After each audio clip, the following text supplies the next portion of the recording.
Sorry about that. I'm working here by myself. My name is Jim Reveley. I'm a professor at Robert Morris University in Pittsburgh, Pennsylvania. Also the former editor of the Journal of Accounting Education. Was editor from 1998 until 2010. Also one of the co-authors of the Accounting Education Lit Review series that appeared in the Journal of Accounting Education.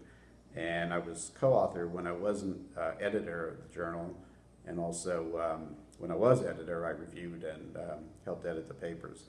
I would like to thank Edgard for the opportunity to prepare this video about the importance of accounting education research. I want to start out with talking about what the Accounting Education Journals actually publish, and basically it breaks down into two types of articles. The first would be empirical articles, and the second would be something that we call instructional resources. And included here would be cases, teaching notes, and teaching notes are generally where faculty share some innovative thing that they've done in their classes. Both types of articles are important to the literature, but not enough empirical research has been done in accounting education research over the last, particularly over the last 10 years. And a few years ago, Doug Moser published an article in Accounting Horizons about stagnation in accounting research. And Moser was basically talking about financial accounting, and some of his main arguments were that researchers are tweaking the same basic research questions, which makes relatively minor incremental contribution to the literature, and that there's maybe too much focus on the research method as opposed to the research question. And we find something similar in accounting education literature. The Lit Review articles have shown us that more than 60% of the published papers fall into a category called curriculum and instruction. And few of those articles are actually related to the accounting curriculum, which has stayed pretty much fairly constant here in the U.S. Since I was an undergraduate in the late 1970s. We have the same basic 6 courses. Some of the textbooks are the same best-selling textbooks, things like that. So, and going back to the accounting education literature, there's been little incremental contribution to the literature over the past 10, 20 years from the research that's been done. I want to say that there's no contribution, but when you have so many articles on the same topic, and there are so many other research questions to look at, the contribution of the literature to, let's say, the practice of accounting education has not met with what the expectations should be. Going back with the stagnation issue, the one difference between financial accounting research and accounting education research is that in accounting education, the research question is much more important than the research method. We don't expect that people are going to use highly sophisticated research methods, that they're going to have a lot of data that are going to be analyzed multiple ways. That's not the expectation in accounting education. When I was editor of the Journal of Accounting Education, the primary thing that I considered was whether the research question was relevant and whether it was important. If not, then why would journal subscribers be interested in the article?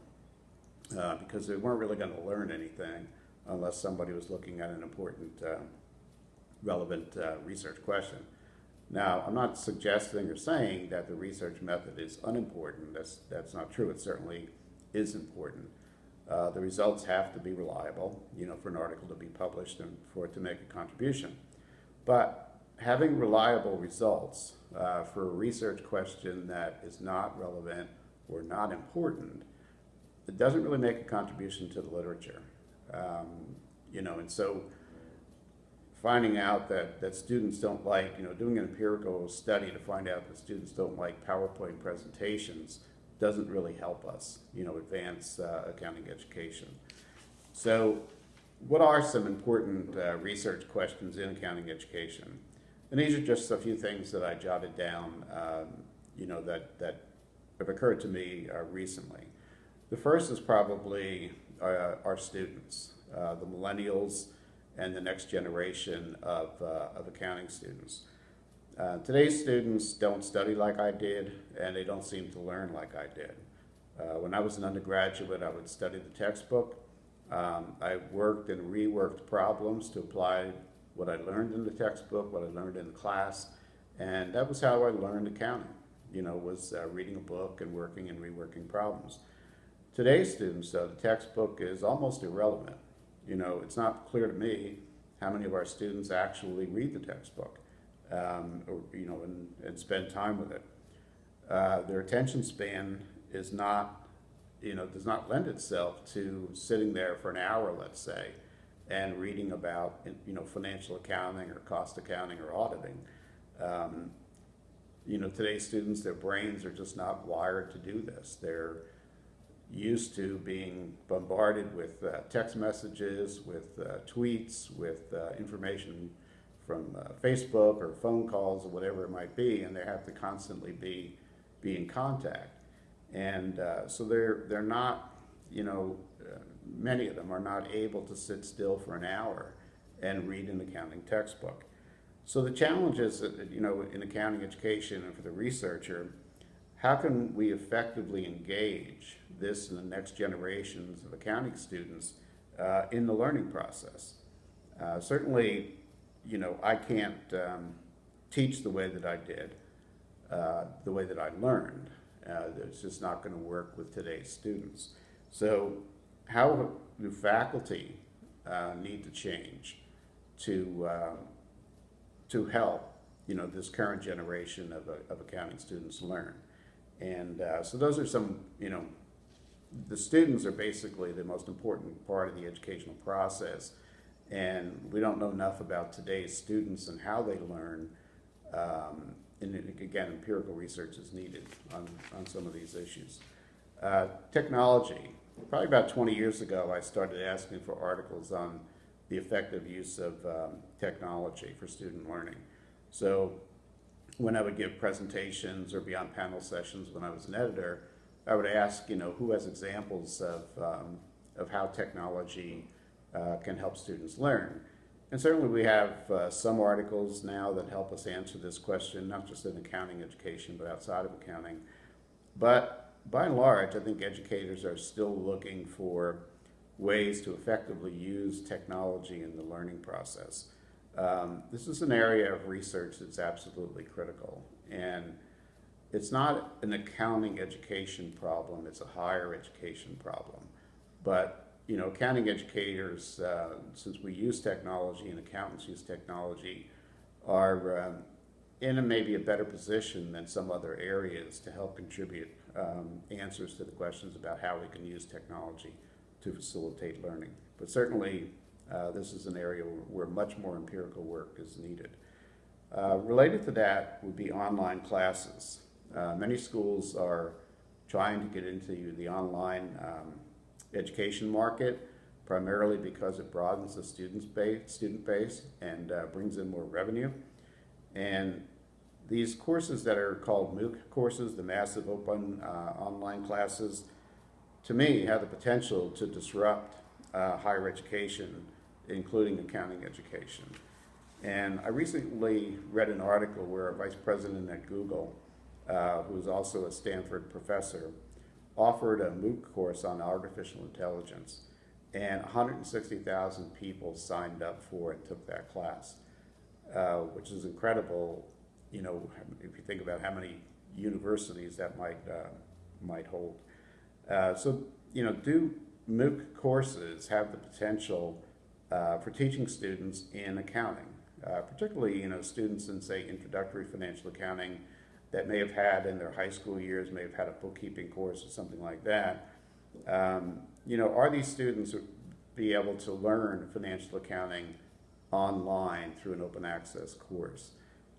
Many of our students that take intro financial, intro managerial are non-accounting majors. What they need to know from that class is a bit more limited than what accounting students need to know. But what potential is there from these for these open access courses, these MOOC courses, to provide instruction in the basics of accounting? And finding an answer to that would certainly help, the accounting faculty shortage that we see. The flipped classroom, this idea of the flipped classroom where students learn the basics online and, then apply that when they're in the classroom, I think has great potential for accounting education. So a research question would be, can the flipped classroom work in accounting courses, and how might that happen?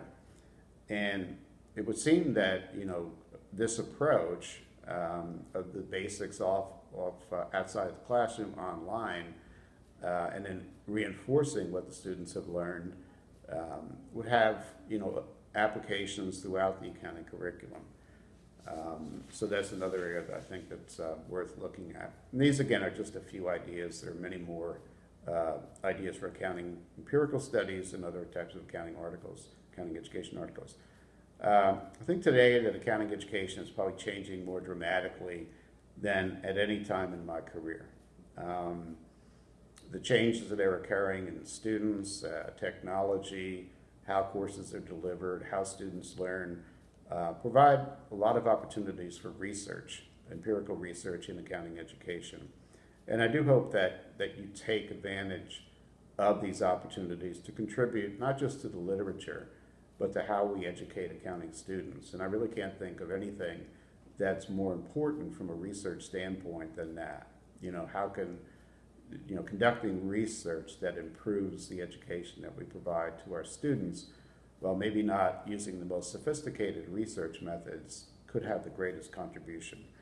Again, I hope that you take the opportunity to conduct some meaningful, important studies in accounting education to contribute to the literature, but also contribute to students' learning.